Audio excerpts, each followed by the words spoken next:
Assalamu alaikum and once again welcome to my YouTube channel. Today we will discuss about peroxisome. तो आइए चले हम start करते हैं कि पेरोक्सीजोम होता क्या है। लेकिन पेरोक्सीजोम से पहले इसकी जो पूरी बैकग्राउंड है ना, आपको क्लियर कट समझ में आना चाहिए और पता होना चाहिए कि आखिर पेरोक्सीजोम है क्या, कौन से सेलों में मौजूद होता है और कहाँ से ओरिजिनेट होता है। तो नौ सबसे पहले हम लेट सपोज कंसिडर करते हैं ये एक एनिमल सेल है। हमने एनिमल सेल को लिया है, लेकिन आप याद रखिएगा कि पेरोक्सीजोम एनिमल सेल और प्लांट सेल दोनों के अंदर मौजूद होता है। तो हमने लेट सपोज ये एक एनिमल सेल लिया। एनिमल सेल के अंदर ये रेड सी राउंडेड सी बॉडी है, दैट इज कॉल्ड पेरोक्सीजोम। और उसके अलावा सेल के अंदर न्यूक्लियस है, गोल्जी बॉडी है, लाइसोसोम है, डिफरेंट ऑर्गेनेल्स मौजूद है। अब हम इस एनिमल सेल के न्यूक्लियस को निकाल कर कट आउट करके जरा जूम करके देखते हैं। इससे प्रीवियस लेक्चर में हम nucleus, endoplasmic reticulum, Golgi body, lysosome सब कुछ डिस्कस कर चुके हैं। तो इससे प्रीवियस लेक्चर में जाकर आप सारी वीडियोस देख सकते हैं। अब लेट सपोज ये न्यूक्लियस है। फिर हमने पढ़ा था कि न्यूक्लियस का जो ये आउटर मेम्ब्रेन होता है ना, वो कंटिन्यू होता है, आगे तक फैला हुआ होता है, उसे हम कहते हैं बेसिकली एंडोप्लाज्मिक रेटिकुलम। फिर हमने पढ़ा था कि एंडोप्लाज्मिक रेटिकुलम दो तरह के हो सकते हैं, रफ और स्मूथ। अब ये जो रेड रेड सी बॉडी है, दैट इज कॉल्ड राइबोसोम्स। जिस एंडोप्लाज्मिक रेटिकुलम के ऊपर राइबोसोम्स होगा उसे हम क्या कहेंगे, रफ एंडोप्लाज्मिक रेटिकुलम। जबकि ये जो ग्रीन सा है, ट्यूब्यूल लाइक, इसके ऊपर कोई भी राइबोसोम्स मौजूद नहीं है, तो इसको हम क्या कहेंगे, स्मूथ एंडोप्लाज्मिक रेटिकुलम कहेंगे। That's it. नाउ अब हम आगे की तरफ मूव करते हैं। तो हमने पढ़ा था कि भाई ये जो स्मूथ एंडोप्लाज्मिक रेटिकुलम है ना, कुछ राउंडेड सी बॉडी जनरेट करता है, दैट इज कॉल्ड वेजिकल। उसे हम कहते हैं वेजिकल। ये वेजिकल साइटोप्लाज्म में आकर जमा होकर मिलकर क्या बनाते हैं, Golgi body. It means Golgi body कौन बना रहा है, smooth endoplasmic reticulum vesicle generate कर रहा है, वो वेजिकल साइटोप्लाज्म में आकर यूनाइट होकर मिलकर क्या बना रहे हैं, गोल्जी बॉडी। ठीक है, तो ये क्लियर होगा आपको कि स्मूथ एंडोप्लाज्मिक रेटिकुलम का काम होता है किसको बनाना, गोल्जी बॉडी। फिर हमने नेक्स्ट पढ़ा था कि भाई ये जो गोल्जी बॉडी है, गोल्जी बॉडी खुद तीन मजीद बॉडीज को बनाता है।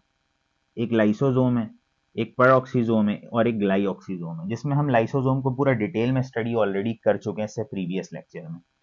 तो नो, अब हमारा जो टॉपिक ऑफ स्टडी है वो पेरोक्सीजोम है। तो आई थिंक ये पूरा सीक्वेंस आपको पता चल गया होगा कि न्यूक्लियस का जो आउटर मेम्ब्रेन है उससे एंडोप्लाज्मिक रेटिकुलम बन रहा है। दो तरह के होते हैं, रफ और smooth. Smooth endoplasmic reticulum vesicles generate करते हैं। वो वेजिकल साइटोप्लाज्म में आकर जुड़कर मिलकर क्या बनाते हैं, गोल्जी बॉडी।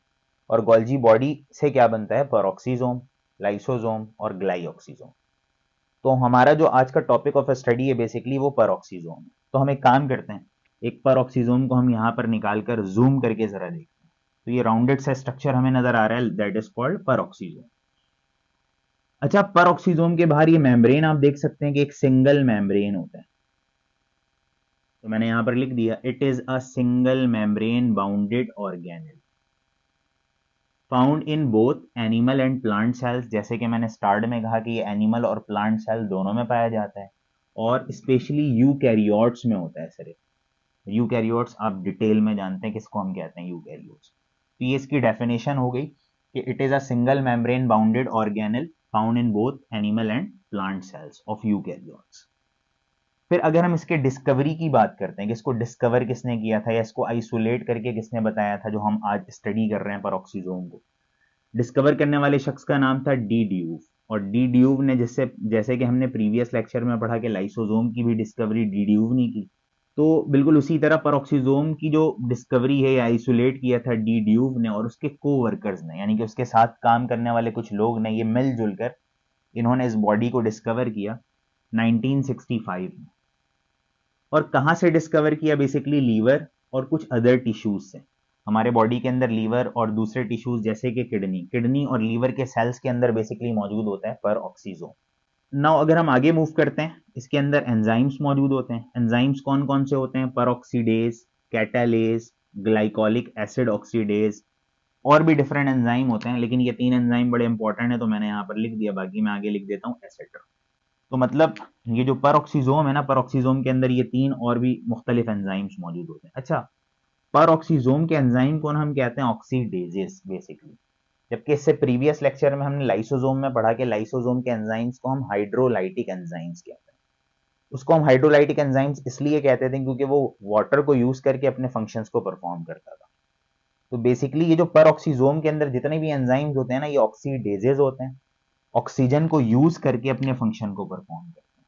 तो इट मीन्स मैंने यहाँ पर लिख दिया कि यूज करते हैं ऑक्सीजन को अपने फंक्शन को परफॉर्म करने के लिए, तो इनके एंजाइम्स को हम कहते हैं ऑक्सीडेजेस। आई थिंक ये आपको क्लियर हो गया होगा। नाउ अगर हम इसके वर्ड के मीनिंग को देखें कि पर ऑक्सीजोम, या जो ये पर ऑक्सीजोम लिखा है इसका एग्जैक्ट मतलब क्या है। अब देखें, पर ऑक्सी का मतलब होता है हाइड्रोजन पर ऑक्साइड, यानी कि H2O2 आप ऑलरेडी जानते हैं, इसको हम कहते हैं हाइड्रोजन पर ऑक्साइड। और सोमा या सोम मीन्स होती है बॉडी, यानी कि पर ऑक्सीजोम ये एक ऐसा ऑर्गेनल है सेल के अंदर जो हाइड्रोजन पर ऑक्साइड की फॉर्मेशन भी करवाता है और उसकी ब्रेक डाउन भी करवाता है। तो पर ऑक्सी का मतलब हो गया हाइड्रोजन पर ऑक्साइड, क्योंकि इसको ब्रेक करवा रहा है या फॉर्मेशन करवा रहा है, तो जब भी इसका नाम क्या लेते हैं हम, पर ऑक्सी। और सोम मीन्स या सोमा मीन्स क्या होती है, बॉडी, यानी कि ये ऐसी बॉडी है जो हाइड्रोजन पर ऑक्साइड की प्रोडक्शन या ब्रेक डाउन करवाती है सेल के अंदर। तो उसकी वजह से इसका नाम रखा गया बेसिकली पर ऑक्सीजोम। तो आई थिंक नाम के हिसाब से आपको ये क्लियर कट आ गया होगा समझ में। अब नाउ अगर हम ओरिजिनेशन की बात करें, जैसे कि हमने अभी देखा कि गोल्जी बॉडी 3 मजीद बॉडी बना रहा है, उसमें से एक बॉडी क्या है, परऑक्सीजोम, जिसको हमने जूम कर देखा। तो मैंने यहाँ पर लिख दिया कि it originate from Golgi bodies. Golgi body का काम होता है परऑक्सीजोम को ओरिजिनेट करना, आपके सिंध के बुक के हिसाब से।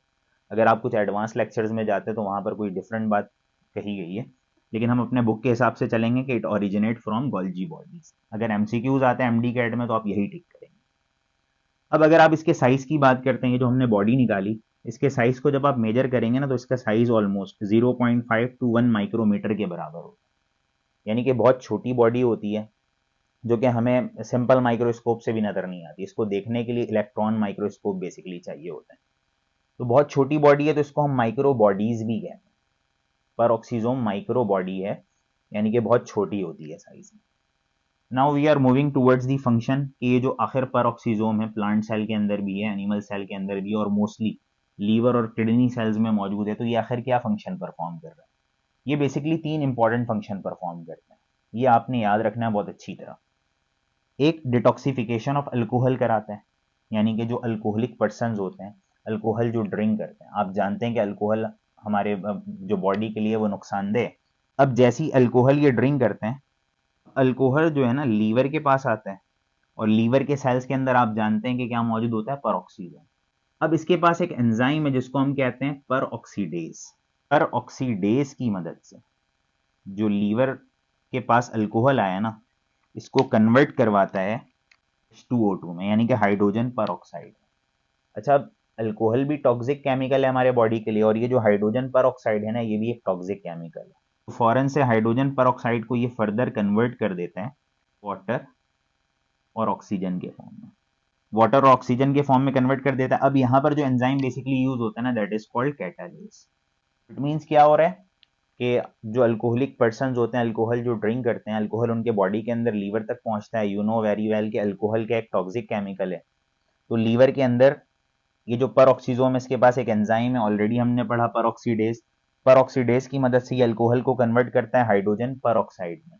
नाउ अगेन हाइड्रोजन पर ऑक्साइड एक टॉक्सिक केमिकल है, तो हाइड्रोजन पर ऑक्साइड कन्वर्ट हो जाता है वाटर और ऑक्सीजन के फॉर्म में, जो कि यूजफुल प्रोडक्ट है, हमारी बॉडी इसको क्या कर लेती है, use by the help of another enzyme. उसे हम क्या कहते हैं, कैटालेस। तो पर ऑक्सीडेज और कैटालेस का जो रोल है वो आपको पता चल गया होगा कि अल्कोहल के डिटॉक्सिफिकेशन में हेल्प कर रहा है बेसिकली आपके बॉडी के अंदर। तो पहला फंक्शन हमने पढ़ लिया कि डिटॉक्सिफिकेशन कर रहा है किसकी, अल्कोहल की। अल्कोहल को हाइड्रोजन पर ऑक्साइड में पहले कन्वर्ट करवा रहा है, फिर वाटर ऑक्सीजन में, और फिर यूजफुल प्रोडक्ट में कन्वर्ट कर दिया उसको। अब नाउ सेकंड, अगर हम इंपॉर्टेंट फंक्शन की तरफ मूव करते हैं, दैट इज प्लांट्स के अंदर भी मौजूद होता है पर ऑक्सीजोम। तो प्लांट्स के अंदर क्या कर रहा होता है, basically plant photo respiration perform कर रहा होता है। अब व्हाट इज फोटो रिस्पायरेशन, आप देखते हैं कि रिस्पायरेशन का मतलब क्या होता है, हम जो सांस ले रहे हैं that is called respiration. Oxygen हमारे बॉडी के अंदर इन हो रहा है और कार्बन डाइऑक्साइड आउट हो रहा है बेसिकली, यानी कि ऑक्सीजन को हम इनहेल कर रहे हैं और कार्बन डाइऑक्साइड को एक्सहेल कर रहे हैं। तो बेसिकली वैसे ही प्लांट भी करता है, यानी कि दिन के वक्त। फोटो का मतलब क्या हो गया, लाइट, और रिस्पायरेशन का मतलब लाइट की मौजूदगी में रिस्पायरेशन करना। तो प्लांट दिन के वक्त सख्त गर्मी में बेसिकली क्या कर रहा होता है कि ऑक्सीजन को इन कर रहा होता है, कार्बन डाइऑक्साइड को आउट कर रहा होता है, जिसे हम कहते हैं फोटो रिस्पायरेशन। फोटो रिस्पायरेशन के दौरान प्लांट के अंदर क्या बनता है, बेसिकली ग्लाइकोलेट। ये जो ग्लाइकोलेट है ना, ये बेसिकली एक एसिड है जो प्लांट के अंदर फॉर्म हो रहा होता है कब? फोटो रिस्पायरेशन के दौरान। अब क्या करता है प्लांट के अंदर, आपको पता है कि ये पेरोक्सीसोम मौजूद है, तो प्लांट के अंदर एक एंजाइम है जिसे हम यहाँ पर कहते हैं ग्लाइकोलिक एसिड ऑक्सीडेज। तो मैं यहाँ पर मेंशन कर देता हूँ। इस ग्लाइकोलिक एसिड ऑक्सीडेज एंजाइम की मदद से ग्लाइकोलेट जो कि एसिड है कन्वर्ट हो जाता है ग्लाइसिन में। चैप्टर नंबर 1 में शायद हमने प्रोटीन पढ़ा था, तो आपको याद होगा कि ये ग्लाइसिन क्या है? Basically one of the amino acid, एक अमाइनो एसिड के टाइप का नाम है, यानी कि अमाइनो एसिड में कन्वर्ट हो जाता है, अमाइनो एसिड को फर्दर प्लांट यूज कर लेता है। तो सिंपल इज दैट कि प्लांट के अंदर पेरोक्सीसोम में क्या करवा रहा है? फोटो रिस्पायरेशन के दौरान प्लांट के अंदर ग्लाइकोलेट बनता है जो कि एक एसिड है, उस एसिड को कन्वर्ट करवाता है ग्लाइसिन में, और ग्लाइसिन क्या है? एक अमाइनो एसिड जिसको प्लांट फिर यूज कर लेता है। एक एंजाइम्स के थ्रू हो रहा है जिसको हम कहते हैं glycolic acid oxidase. I think plant के अंदर ये रोल आपको क्लियर समझ में आ गया होगा कि फोटो रिस्पायरेशन के दौरान ग्लाइकोलेट बनता है, ग्लाइकोलेट को ये कन्वर्ट करवाता है ग्लाइसिन में जो कि अमाइनो एसिड है, जो कि यूजफुल प्रोडक्ट बन जाता है प्लांट के लिए। नाउ थर्ड और last important function that is lipid metabolism. ये लिपिड की मेटाबॉलिज्म कराता है सेल्स के अंदर। कैसे कराता है? अब जो लॉन्ग चेन होते हैं ना लिपिड्स के, यानी कि जो बड़े मॉलिक्यूल्स होते हैं लिपिड्स के, उसको ब्रेक डाउन करवाता है छोटे छोटे मॉलिक्यूल्स में, ताकि ये इजीली फिर माइटोकॉन्ड्रिया के अंदर जा सकें, और माइटोकॉन्ड्रिया के अंदर जाकर ये सेलुलर रिस्पायरेशन को परफॉर्म करेंगे। तो बेसिकली क्या करता है? ये बड़े लिपिड के मॉलिक्यूल्स को छोटे छोटे साइज में कन्वर्ट करता है ताकि वो फर्दर माइटोकॉन्ड्रिया के अंदर जाकर एनर्जी की प्रोडक्शन में क्या करें? हेल्प करें। तो इसे हम क्या कहते हैं? Lipid metabolism. ये बिल्कुल 3 इसके इंपॉर्टेंट क्लियर कट फंक्शंस थे। आई होप कि ये पूरा लेक्चर आपको समझ में आया होगा। इस वीडियो के डिस्क्रिप्शन पर भी अगेन आप जाएंगे तो आपको पर ऑक्सीजोम का पूरा नोट्स रिटन फॉर्म में अवेलेबल मिलेगा, तो वहाँ से आप उसको ले सकते हैं।